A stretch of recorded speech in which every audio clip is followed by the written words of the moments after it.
So muli, magandang buhay sa lahat mga iga, no? At the moment, dito sa aking tahanan, no? The whole weeks nasa karsada. Then ngayon, araw ng pahinga, no? Maghapong nagtulog sa El Bejero. So nakagutom talaga. Kaya naisipan natin gumawa tayo ng merienda. At the same time, kasama na yung ulam ngayong gabi. Yan, no? So mga igan, kayo po ay aking hahandugan ng pinakamasarap na simpleng luto ng sauce ng fishball. Ayan. Merienda natin ay fishball, no? 1/4 na fishball, 1/4 na kikiam, 10 pesos na cornstarch, 1/4 na sukal. Yan yung magiging sangkap natin. 700 ml na tubig, isang parasong bawang, 1 teaspoon na suka, konting toyo para kumulay yung sugar natin, tapos asin.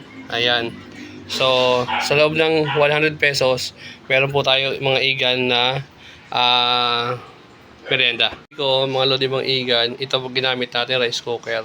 Kasi pag uminit yung tubig niyan, nilagay mo yung cornstarch yan. Ang tendency niyan, yan po ay magbubuo-buo, pangit po tingnan. So, dahil nagpakulo na po tayo ng tubig, nilalagay na po natin yung 1/4 na sugar. Ayan. So, wag po natin siya ilahat, no? Yan lang po yung combination talaga. Ayan. So, 1/4 na sugar. Hahaluin natin siya. Ayan. Ayan. Ilalagay po natin yung toyo. Ang trabaho po ng toyo ay kumulay. So, wag sobra kasi papakla po yan. Ayan, no? Habang kumukulo po siya, mga igan, so haluin natin para matunaw po yung asukar. Ayan. Nakatingin, no? May tagapanood yan. So after tamis, yan na, masigla na po yung ating boiled water, no?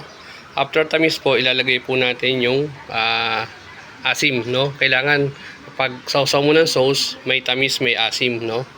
Ayan. Tapos after tamis, ilagay po natin yung konting alat. Ayan. So after tamis, konting alat, konting asim, pampakulay. Yan po, kumukulo na siya. After po niyan, yan, hayaan niyang kumulo siya ng kumulo. So okay na siya. Ihinaan po natin yung apoy. Yan. Hinaan po natin yung apoy. Yan, konti lang. Namatay. Yan. Dapat mahina lang po yung apoy mga lodi mga igan.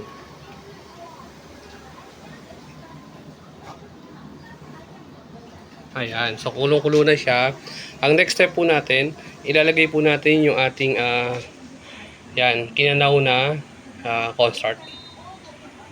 Ayan. So lalagay natin siya dahil wala akong assistant, ako gagawa, no? Ayan. Lalagay po natin siya. Ayan. Yan, nilagay ko na siya. So yan po ay inyong hindi titigilan ng halo. Kaya sinabi ko mga lodi mga igan, dapat po ang ating gagamitin na kaserola o kaldero ay makapal. Kasi ang tendency po niyan, pag yan po ay inyong ginamitan ng manipis na kaserola, ang mangyayari po niyan, magbubuo-buo po siya. Tapos tuloy lang po ang halo. Yan. Kung mapapansin nyo po, hindi po tayo gumamit ng pampasarap yan. Pinaglaban lang po natin, minix lang po natin yung asim, tamis, tapos yung konting alat. Yan. Yan po siya. Ayan po mga lodi mga igan, yan ay pwedeng sauce ng lumpia. So kulang pa siya para malaman natin kung okay na siya. Pag sinasaw yung fishball, kumakapit dapat, pero hindi, liquid pa siya. Oh. So kailangan pa natin ilagay na titira. Yan, kung mapapansin nyo, nagdagdag po tayo, no? Huwag po nating titigilan ng halo mga sir, mga lodi mga igan. Kasi ang tendency niya magbubuo. Ito yung sinasabi kong senyales na pwede na siya. Sinasaw yung fishball, kakapit. Saka wala na yung kulay puti niya, no? Yan. Ang next gawin, ang trabaho po ng bawang ay ito i-mix. So, ang mangyayari niyan from bawang, yan. So, may bawang na siya. Yan. Pag i-mix natin diyan, mga lodi mga igan, ang amoy at lasa niyan ay masarap, no? May vitamina po yan. Yan. So, pag ganyan, pwede na po natin patayin. Patayin na po natin. Yan. So, mimix natin yan. Ang sinasabi ko, hindi po ginigisa yung bawang. Hindi po ginigisa yan. Para hindi magmantika. Natural lang po yan, no? So, from cornstarch, kanina liquid, ngayon sa sausawan. So, kulang na lang siya ng sili, mga lodi, mga igan, para maging sauce po sa ng lumpiang sariwa. Kagaya po ng sinabi ko, ako po ay magluluto ng sauce ng fishball. Kung hindi po kayo maniniwala at hindi nyo may tatanong, halos 1 taon po akong naging fishball vendor, no mga nakaraang taon, no. Yan po yung paraan ko paano ko binuhay yung pamilya ko. Isa po akong fishball vendor, no.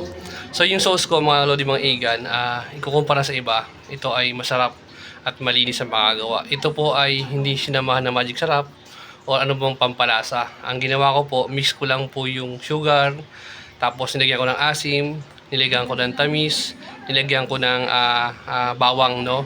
Ang magiging resulta po niyan ay parang sauce po ng lumpiang sariwa, mga lodi, mga igan. Hindi ko po siya igigisa.